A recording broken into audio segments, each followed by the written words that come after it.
En definitiva, esto es largo. Debo decir que ya hace más de una semana que venimos conversando en realidad en el mano a mano.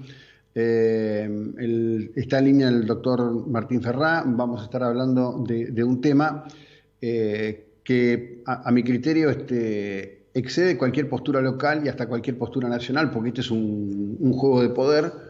Pero yo cité en un bloque anterior las expresiones públicas de Guy Sorman, quien dice, bueno, China tiene una responsabilidad, eso aparece como un dato objetivo. La cuestión es si China puede ser demandada, si China puede ser responsable en términos jurídicos, en un contexto político, de hacerse cargo de alguna manera de lo que está ocurriendo. Martín, buen día, ¿cómo le va? Buen día, José Luis. Muy bien. La respuesta a su pregunta es contundente y concreta. Sí, puede ser demandado judicialmente por los daños y perjuicios causados tanto en el orden de pérdida de vidas humanas y lesiones a las personas, como también en base a las pérdidas materiales o económicas.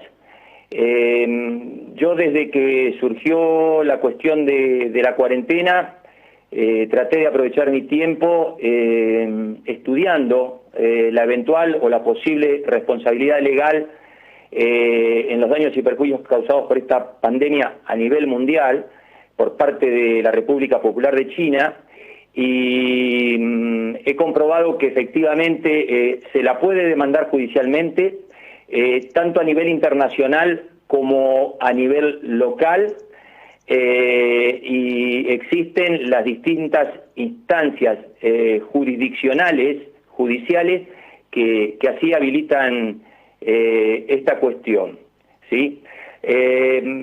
Yo estuve ayer hasta altas horas de la madrugada tratando de elaborar una pequeña práctica de derecho y práctica procesal para que entienda también la ciudadanía. Hay principios básicos de derecho que se aplican a toda relación jurídica, mucho más a las que causan daño, que es que todo aquel que causa un daño no justificado debe reparar las consecuencias. Este es un principio universal de derecho, ¿sí? En este caso particular, ¿hubo una acción?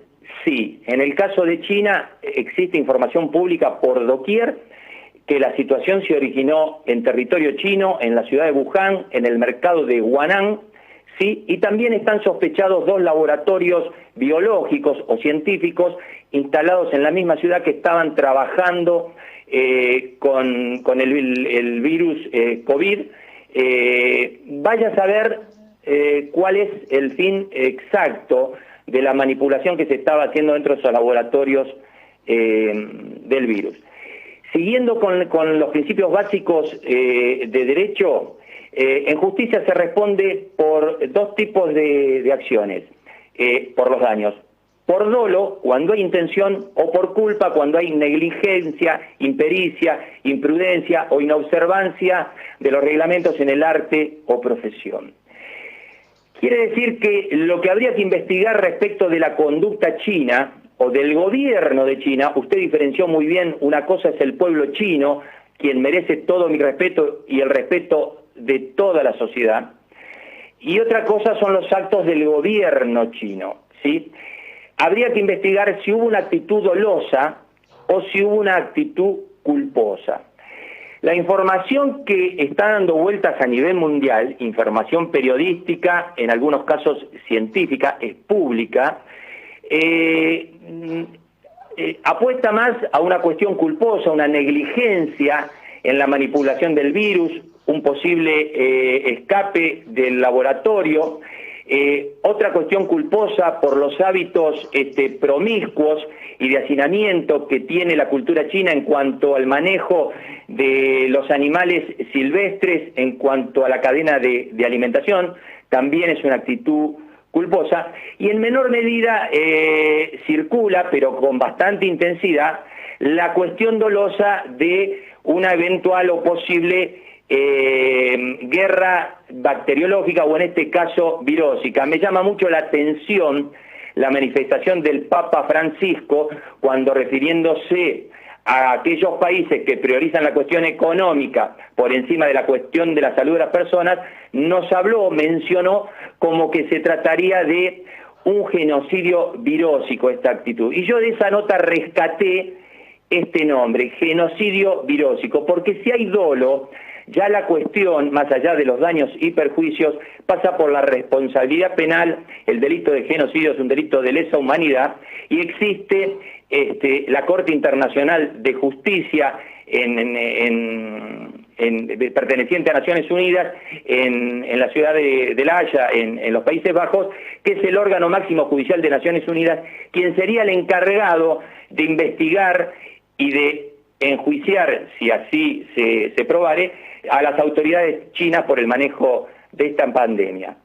Bajando a la cuestión de la responsabilidad civil, los daños y perjuicios económicos por las pérdidas materiales y las pérdidas de vida, hay dos vías para intentar judicialmente. Una a nivel Estado, la República Argentina, que es precisamente la Corte Internacional de Justicia de Naciones Unidas, que atiende todos los fueros de los reclamos entre países, ¿sí?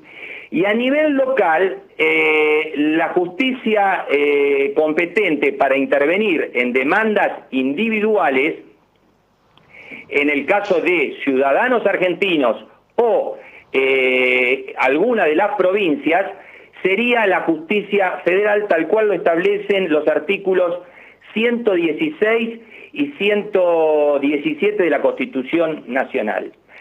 Y al margen de todo esto, José Luis, fíjese hasta dónde se podrá demandar al Estado chino, que la ley 24.488 del año 1995 de la República Argentina faculta específicamente 4 circunstancias por las cuales se puede demandar a un Estado extranjero. La primera circunstancia es cuando el Estado extranjero consiente expresamente someterse a la jurisdicción argentina.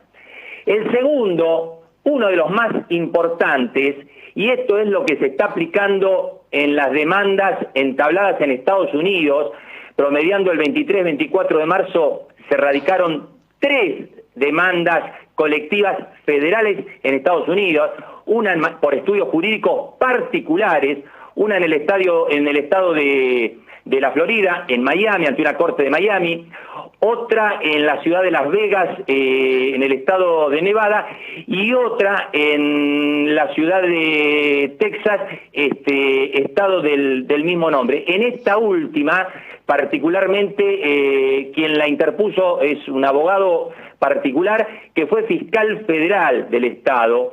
Con esto, ¿qué le quiero significar?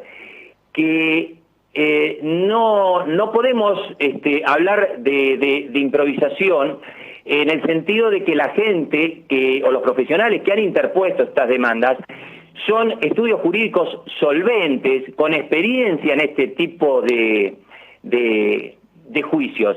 Y en el caso de Argentina, existe abundante jurisprudencia fallada por la Corte Suprema de Justicia de la Nación, en distintos casos contra estados extranjeros, generalmente contra las embajadas, ¿sí?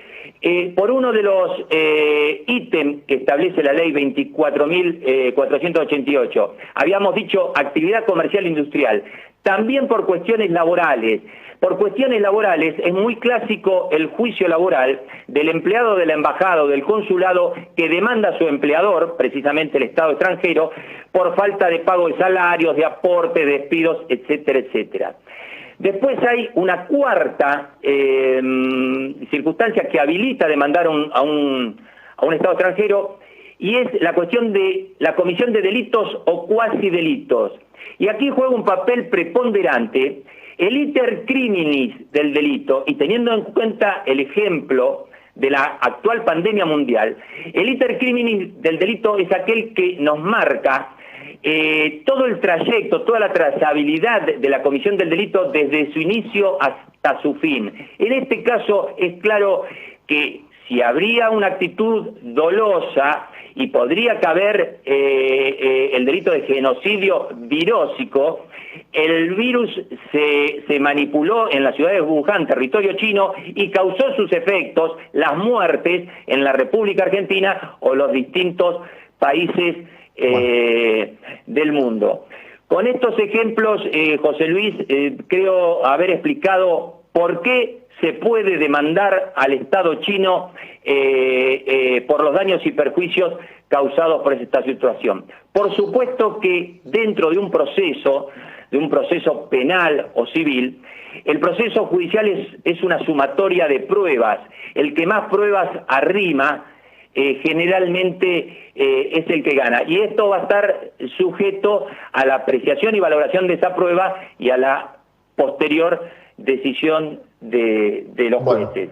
Básicamente sería esto. Se puede demandar al Estado chino y bueno, habrá que ver cuál es la suerte que corre en los distintos tribunales que intervengan. Gracias, Martín, que tenga un buen día, muy amable. Gracias por la ilustración. Buena jornada, hasta luego. Un abrazo. Hasta luego. Bueno, Martín Ferrá, esto es así, digamos, ¿no? Esto está pasando, lo que ha descrito el jurista es completamente cierto. Yo quiero